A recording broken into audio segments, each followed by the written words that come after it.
One of the biggest lesson in first year college life പറഞ്ഞ കണ്ടന്റിൽ ഞാൻ ആ biggest lesson എന്താണെന്ന് പറയാൻ പറ്റി.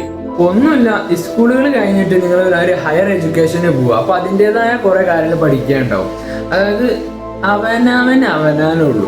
എത്ര വലിയ ഫ്രണ്ട് ഉണ്ട്, എത്ര വലിയ ക്ലോസ് ഫ്രണ്ടാണ്, ലവറാണ് തൊട്ട് ഒരു കാര്യവുമില്ല. അപ്പിനാണ് ലൈഫ് മെജോറിറ്റി കോളേജുകളിൽ എന്ന് പറഞ്ഞാൽ. അതായത് നിങ്ങൾക്ക് നിങ്ങളോ ഉള്ളൂ. അതിപ്പോൾ കോളേജുകളിൽ പോകണമെന്ന് ഒരിക്കലും ഞാൻ പറയില്ല. കോളേജ് ഇല്ലെങ്കിൽ നിങ്ങളെ റിയൽ ലൈഫിൽ സാധാരണ ലൈഫിൽ നിങ്ങൾ പഠിക്കുകയും ചെയ്യും. കോളേജുകളിൽ നിന്നും കിട്ടുമെന്ന് പറഞ്ഞെന്നാണ്. ഇതൊക്കെ പറഞ്ഞ് ഞാൻ കോളേജുകളിൽ പോകരുത് എന്നാണ് ഞാൻ പറഞ്ഞത്. ഒരിക്കലും അല്ല.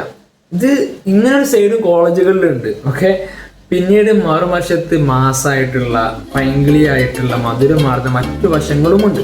അപ്പോൾ അങ്ങനെ കുറെ കാര്യങ്ങളുണ്ടെന്ന് പറഞ്ഞു തന്നതാ. അപ്പോൾ ഇതുപോലത്തെ കുറച്ച് ഹാർഡായിട്ടുള്ള റിയാലിറ്റീസുകൾ ഫേസ് ചെയ്യും. ഒരിക്കലും തറന്നു പോകരുത്. ഇതൊക്കെ നമ്മളെന്ത് ചെയ്യണം, ബിൽഡ് ചെയ്യാനാണ്, അല്ലാതെ നമ്മളെ അടിച്ചു താത്താനൊന്നല്ല. എങ്ങനെ ആയാലും നിങ്ങൾക്ക് ബെനിഫിറ്റ്സ് ചെയ്യുള്ളൂ. ഓക്കെ, ബെനിഫിറ്റ്സ് ചെയ്യുള്ളൂ. അപ്പോൾ ഒക്കെ ശരിയാവുന്നുണ്ട്. ശരി.